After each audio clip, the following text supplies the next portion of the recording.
ಸುವರ್ಣ. ಸಿಹಿ ಸಿಹಿ ಮನಸ್ಸುಗಳ ಕನಸಿನ ಕಂಗಳಲ್ಲಿ ಬೆರೆಸುವ ಕುಂಚವೇ ಪ್ರಿಯದರ್ಶಿನಿ.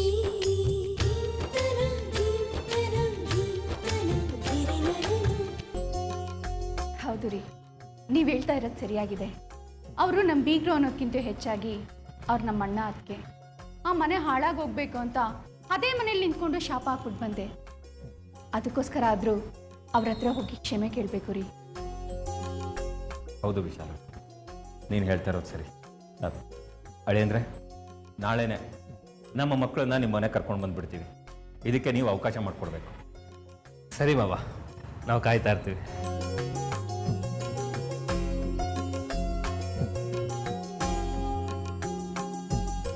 ಹೇ ಹೇ ಹೇ ಆಹಾ ಹಾ ಹಾ ಆಹಾ ಹಾ ಆಹಾ ಹಾ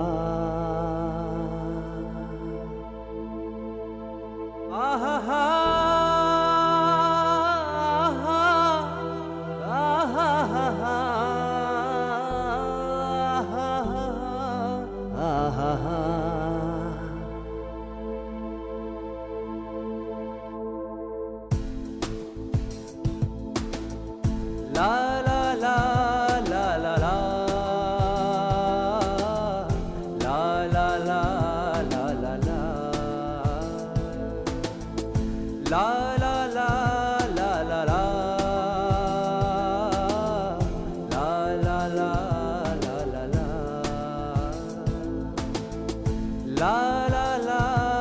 la la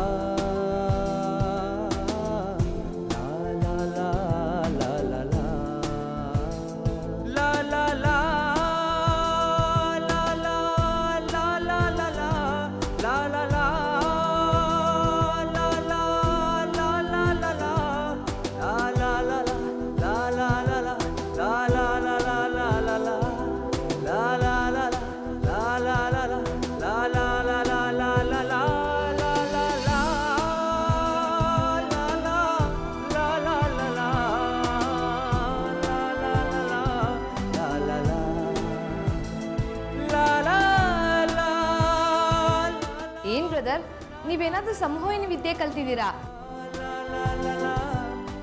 ಎಲ್ಲ ನೀವು ಹೇಳ್ದಾಗೆ ನಡೀತಲ್ಲ, ಅಂತದ್ ಏನ್ ಮೋಡಿ ಮಾಡಿದೀರಾ ನೀವು ಅವ್ರಿಗೆ? ಇದ್ರಲ್ಲಿ ನನ್ನ ಕೈವಾಡ ಏನಿಲ್ಲ, ಎಲ್ಲ ದೇವರಿಚ್ಛೆ ಅಷ್ಟೇ. ಏನಂತೀರಾ ಅತ್ತೆ? ಏನ್ ಬ್ರದರ್ ನಿನ್ ಕತೆ? ದಿಢೀರಾಗಿ ನಮ್ ಗಂಡಂದ್ರ ಅಣ್ಣಂದ್ರು ಮಾಡ್ಕೊಂಡೆ, ನಮ್ಮನ್ನ ಅತ್ಕೆಂದ್ರು ಮಾಡ್ಕೊಂಡೆ, ಆಂಟಿನ ಅತ್ತೆ ಅಂತಿದೀಯಾ? ಹೌದು, ಮತ್ತೆ ನಾನೇನೇ ಮಾಡಿದ್ರು ಅವ್ರ ಕ್ಲಾರಿಟಿ ಇರಬೇಕು ಅನ್ನೋದು ನನ್ನ ಪಾಲಿಸಿ. ನಾನು ಒಂದು ಸರಿ ಒಂದು ರೂಟ್ ಇಳಿದ್ಮೇಲೆ ಮತ್ತೆ ಅಡ್ಡದಾರಿ ಹಿಡಿಯೋ ಮಾತೇ ಇಲ್ಲ. ಆ ದಾರಿಗೆ ತಕ್ಕನಾಗಿ ಬದಲಾಗ್ಬಿಡ್ಬೇಕಷ್ಟೆ. ಈಗ ನಾನು ಹೋಗೋ ರೂಟ್ನಲ್ಲಿ ನಿಮ್ಮ ಅಪ್ಪ ಅಮ್ಮ ಕೂಡ ಇದ್ದಾರೆ. ಸೊ ಅವ್ರನ್ನ ರೂಲ್ಸ್ ಪ್ರಕಾರ ಆಂಟಿ ಅಂಕಲ್ ಅನ್ನೋದ್ರ ಬದಲಾಗಿ ಅತ್ತೆ ಮಾವ ಅಂತ ಕರಿತೀನಿ.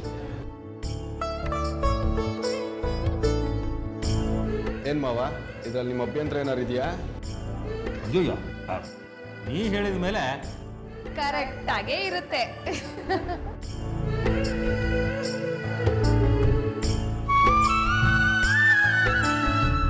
ಹೇಗೋ ಈ ಮನೆಯವ್ರನ್ನೆಲ್ಲ ನನಗೆ ಸಂಬಂಧದಲ್ಲಿ ಏನೇನಾಗಬೇಕೋ ಹಾಗೆ ಫಿಕ್ಸ್ ಮಾಡಿದ್ದಾಯಿತು. ಇನ್ನು ಅಪ್ಪ ಅಮ್ಮನ ಹಾಗೆ ಕರೆಯೋದಕ್ಕೆ ದೇವ್ರು ಯಾವತ್ತು ದಾರಿ ಮಾಡಿಕೊಡ್ತಾನೋ.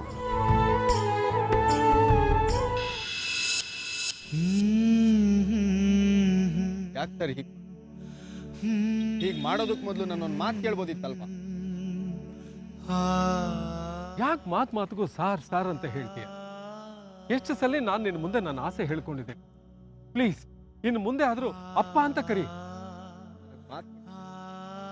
ನಮ್ಮ ನಡುವೆ ಇರೋ ಸಂಬಂಧನ ಯಾರಿಗೂ ಹೇಳೋದಿಲ್ಲ ಅಂತ. ಹಾಗಿದ್ಮೇಲೆ ಇಂಥ ಆಸೆಗಳನ್ನೆಲ್ಲ ನನಗೆ ಹೇಳ್ಬೇಡಿ, ನನಗೂ ಹಿಂಸೆ ಆಗುತ್ತೆ.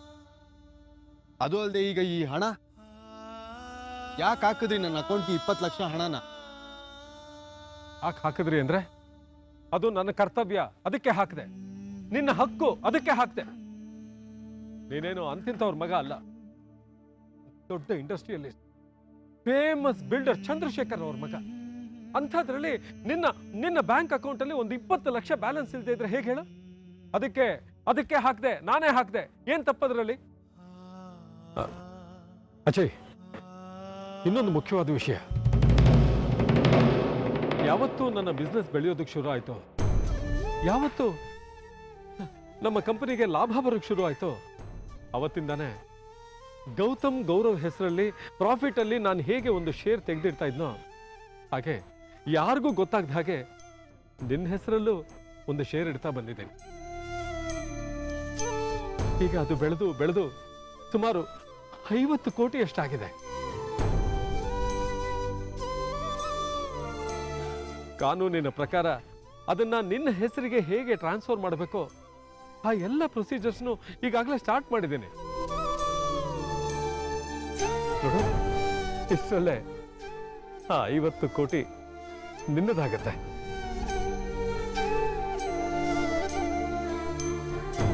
ನೀನು ಅದರಿಂದ ಬೇಕಾದ್ರೆ ಬಿಸ್ನೆಸ್ ಶುರು ಮಾಡಬಹುದು, ಅಥವಾ ನೀನು ಇಷ್ಟಪಡೋ ಹಾಗೆ ಒಂದು ಪತ್ರಿಕೆನೇ ಪ್ರಾರಂಭ ಮಾಡಬಹುದು.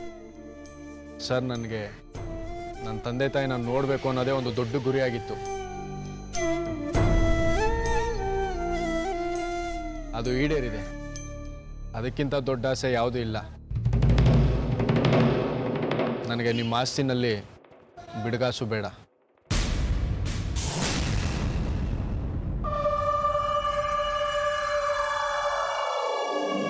ನನಗೆ ಗೊತ್ತು ನೀನು ಎಂಥ ಸ್ವಾಭಿಮಾನಿ ಅಂತ.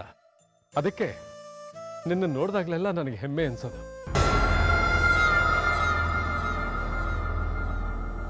ಆದ್ರೆ ಅಜಯ್, ನನಗೂ ಕೆಲವೊಂದು ಆಸೆ ಅಂತಿರುತ್ತಲ್ವಾ. ನೀನು ಪುಟ್ಟ ಮಗು ಆಗಿದ್ದಾಗ ತಂದೆಯಾಗಿ ನಾನು ನಿನಗೊಂದು ಚಾಕ್ಲೇಟ್ ಸಹಿತ ಕೊಡ್ಸಿಲ್ಲ. ಆ ಸಂತೋಷನ ನಾವಿಬ್ರು ಕಳ್ಕೊಂಡ್ವಿ. ಈಗ ನಿನಗೆ ಯಾವ್ದು ಇಷ್ಟನೋ ಯಾವ್ದು ಇಷ್ಟ ಇಲ್ವೋ ಅದು ನನಗೆ ಗೊತ್ತಿಲ್ಲ. ಅದಕ್ಕೆ ನನಗೇನು ಇಷ್ಟನೋ ಅದನ್ನು ಮಾಡ್ತಾ ಇದ್ದೀನಿ. ಇದು ನನ್ನ ಕರ್ತವ್ಯ ಅನ್ಸಿದ್ದನ್ನ ನಾನು ಮಾಡ್ತಾ ಇದ್ದೀನಿ. ಯಾಕೆಂದ್ರೆ ತಂದೆಯಾಗಿ ನಾನು 2 ಮಕ್ಕಳಿಗೆ ನ್ಯಾಯ ಒದಗಿಸ್ದೆ, 3ನೇ ಮಗನಿಗೆ ಮಾತ್ರ ನ್ಯಾಯ ಒದಗಿಸ್ಲಿಲ್ಲ ಅನ್ನೋ ಪಶ್ಚಾತ್ತಾಪ ಆಗಬಾರ್ದು ಅಂತ ಅಲ್ವಾ ಸರ್? ಆಗಲಿ ಸರ್, ಕೊಡಬೇಕು ಅನ್ನೋದು ನಿಮ್ಮ ಆಸೆ. ಕೊಟ್ಟಿದ್ದೀರಾ. ಅದನ್ನು ಬಳಸ್ಕೊಳ್ಳೋದು ಬಿಡೋದು ನನಗೆ ಬಿಟ್ಟಿದ್ದು ತಾನೇ.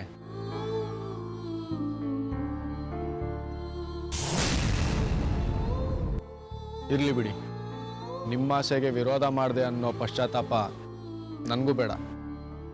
ನಾನು ಬರ್ತೀನಿ.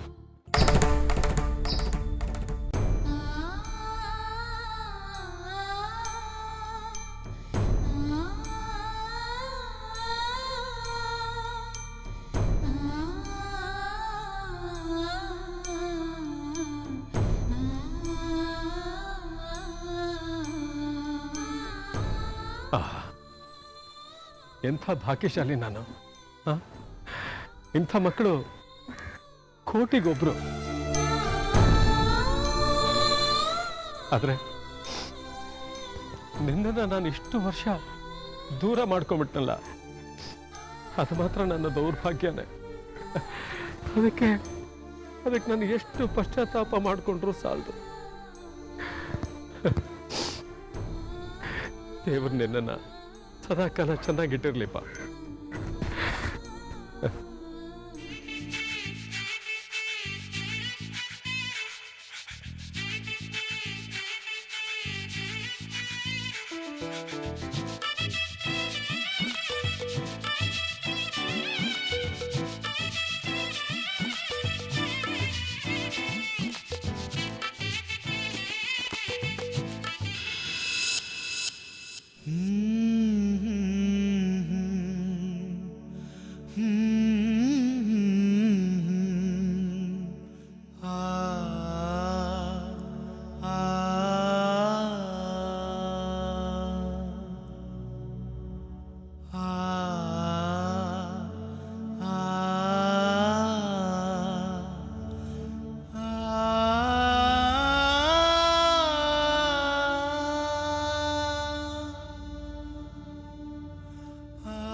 ನೀವು ನೋಡ್ತಾ ಇದ್ದೀರಾ ಸುವರ್ಣ.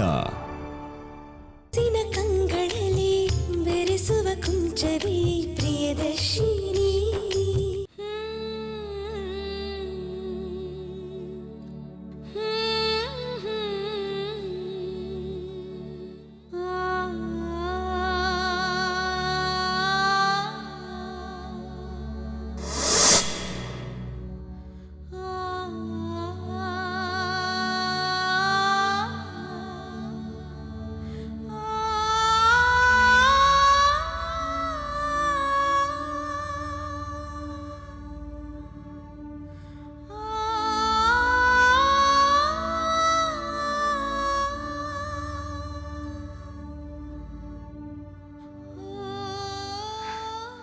ಅಂಜಲಿ, ಕಾವ್ಯ, ಯಾಕಮ್ಮ ಯಾಕೆ ಬಾಗ್ಲಲ್ಲಿ ನಿಂತಿದ್ದೀರಾ? ಒಳಗೆ ಬನ್ನಿ.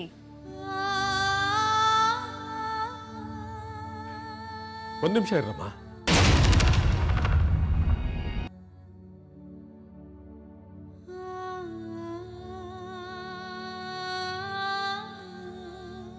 ಅಲ್ಲೇ ನಿಂತ್ಕೊಳ್ಳಿ, ಒಳಗೆ ಬರಬೇಡಿ. ಇಷ್ಟು ದಿವಸ ನಿಮ್ಮ ಸಂತೋಷದ ಮೇಲೆ ಬಿದ್ದಿದ್ದ ಕೆಟ್ಟ ದೃಷ್ಟಿ ಎಲ್ಲ ದೂರ ಆಗಲಿ ಅಂತ ಆರತಿ ಮಾಡಿ ಒಳಗಡೆ ಕರೆಸ್ಕೋತೀವಿ. ಮಂಗಳ,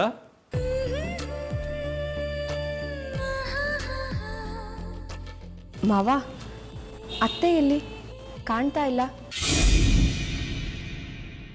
ಯಾಕೆ ಮಾವ, ನಾವು ಮತ್ತೆ ಮನೆಗೆ ಬರೋದು ಅತ್ತೆಗಿಷ್ಟ ಇಲ್ವಾ? ಅವ್ರಿಗಿಷ್ಟ ಇಲ್ಲ ಅಂದಮೇಲೆ ನಾವು ಹೇಗೆ ಮನೆ ಕಾಲಿಡಕ್ಕೆ ಸಾಧ್ಯ ಆಗುತ್ತೆ ಹೇಳಿ? ಅಲ್ಲ ಮಾವ, ಅವ್ರ ಆಶೀರ್ವಾದ ನಮಗೆ ಮುಖ್ಯ ಅಲ್ವಾ? ಇಷ್ಟೆಲ್ಲ ಆದಮೇಲೂ ಅವ್ರಿಗೆ ನಮ್ಮ ಮೇಲೆ ಪ್ರೀತಿ ಬರಲೇ ಇಲ್ವಾ? ಅಯ್ಯಯ್ಯೋ, ಹಾಗೆಲ್ಲ ಏನೂ ಇಲ್ಲಮ್ಮ. ಎಲ್ಲೋ ಒಳಗಡೆ ರೆಸ್ಟ್ ತಗೋತಿರ್ಬೇಕಷ್ಟೆ. ನೋಡಿ, ಅದನ್ನೆಲ್ಲ ಆಮೇಲೆ ಮಾತಾಡೋಣ. ಮೊದಲು ನೀವು ಒಳಗಡೆ ಬನ್ನಿ. ಮಂಗಳ, ಆರತಿ ಮಾಡಮ್ಮ.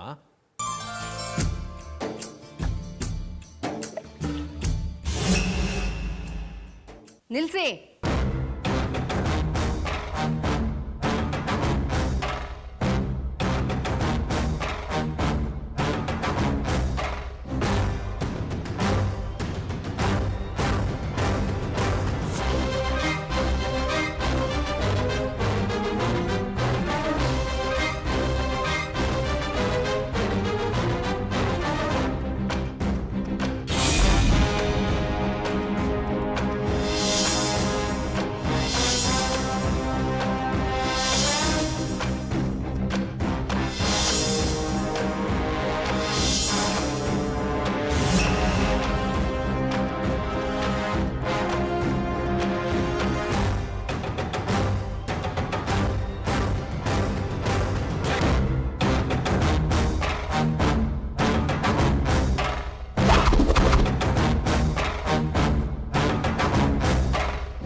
ನಡೀತಾ ಇದೆ ಇಲ್ಲಿ?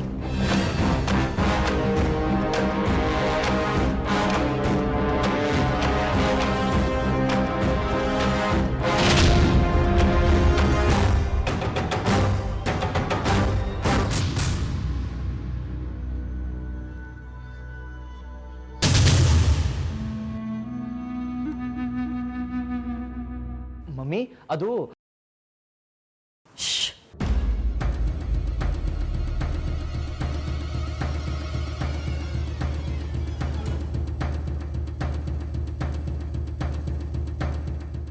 ನಾನು ಇಲ್ದಿರೋ ಸಮಯ ನೋಡಿ ಇವ್ರನ್ನ ಮನೆ ತುಂಬಿಸ್ಕೋತಾ ಇದ್ದೀರಾ?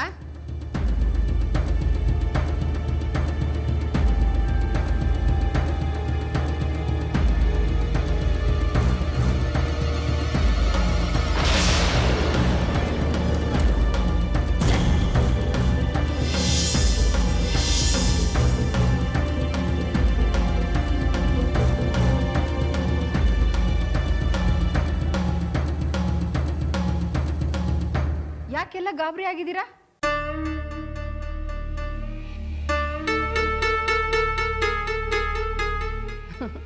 ನನ್ನ ಸೊಸೆನ ನಾನೇ ಮನೆ ತುಂಬಿಸ್ಕೋಬೇಕು ಅಂತ ಆಗಂದೆ.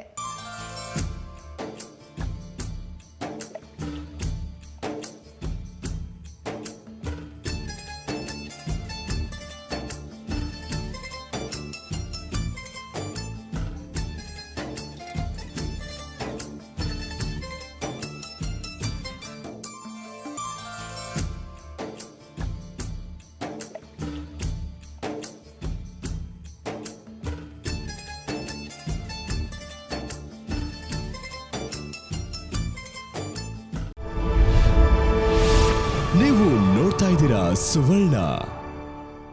ಹಸಿನ ಕಂಗಳಲ್ಲಿ ಬೆರೆಸುವ ಕುಂಚವೇ ಪ್ರಿಯದರ್ಶಿನಿ.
ನಾನು ನನ್ನ ಸೊಸೆಂದಿರನ್ನ ತುಂಬ ಪ್ರೀತಿಯಿಂದನೇ ಈ ಮನೆಗೆ ಬರಮಾಡ್ಕೊಳ್ತಿದ್ದೀನಿ.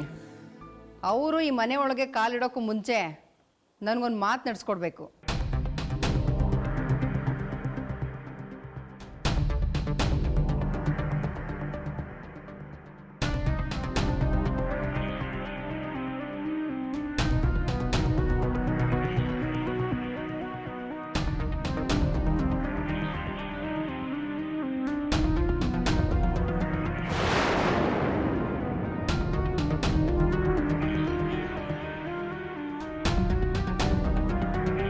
ನಾನು ಈ ಮನೆನ ತುಂಬಿದ ಮನೆಯಾಗಿ ನೋಡೋಕೆ ಆಸೆ ಪಡ್ತಾ ಇದ್ದೀನಿ. ಸಾಕು ಸಾಕು ಈ ಹಠ, ನಾನು ಅನ್ನೋ ಅಹಂಕಾರ, ನಾನು ಯಾಕೆ ಸೋಲ್ಲಿ ಅನ್ನೋ ದಿಮಾಕು.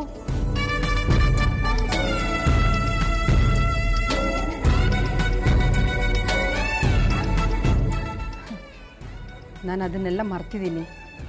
ಹಾಗೆ ಈ ಕ್ಷಣದಿಂದ ನಿಮ್ಮಿಂದಲೂ ಅದನ್ನು ನಾನು ನಿರೀಕ್ಷೆ ಪಡ್ತಾ ಇದ್ದೀನಿ.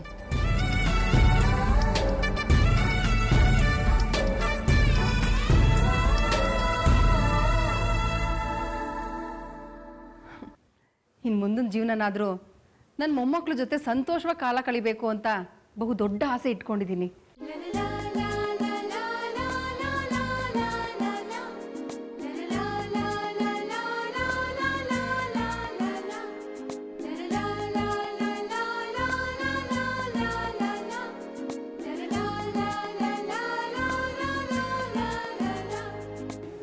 ನಾನು ಈ ಎಲ್ಲ ಆಸೆಗಳನ್ನ ಈಡೇರಿಸ್ತೀನಿ ಅಂತ ಒಪ್ಕೊಂಡು ಈ ಮನೆಯೊಳಗೆ ಬನ್ನಿ.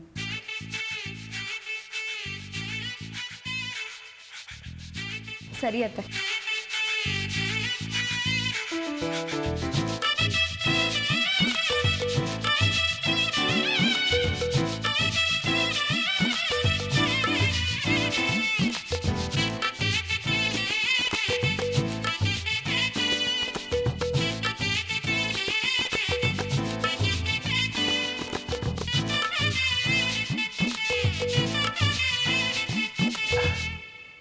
ಪ್ರಭಾವತಿ ಅವರೇ, ನಿಮ್ಮಿಂದ ಈ ಪ್ರತಿಕ್ರಿಯೆ ನೋಡಿ ನಮಗೆ ತುಂಬ ಸಂತೋಷ ಆಗ್ತಾ ಇದೆ. ಇನ್ಮೇಲೆ ನಮ್ಮ ಮಕ್ಕಳು ಈ ಮನೇಲಿ ತುಂಬ ಸಂತೋಷವಾಗಿರ್ತಾರೆ ಅನ್ನೋ ನಂಬಿಕೆ ನಮಗೆ ಬಂದಿದೆ. ಅಷ್ಟೇ ಅಲ್ಲ, ಈ ಮನೆತನದ ಘನತೆಯ ಗೌರವನ ಎತ್ತಿ ಹಿಡಿತಾರೆ ಅನ್ನೋ ಧೈರ್ಯನೂ ನಮಗೆ ಬಂದಿದೆ.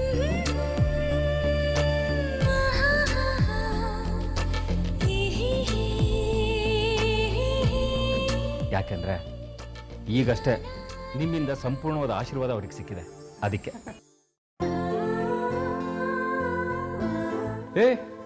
ನೀವೇನು ಹಾಗೆ ನೋಡ್ತಿದ್ದೀರಾ? ನಿಮ್ಮ ಅತ್ತೆ ಮಾವಂದ್ರು ನಿಮ್ಮ ತಪ್ಪನ್ನ ಕ್ಷಮಿಸಿದ್ದಾರೆ. ಹೋಗಿ ಮೊದಲು ಅವ್ರ ಆಶೀರ್ವಾದ ತಗೊಳ್ಳಿ.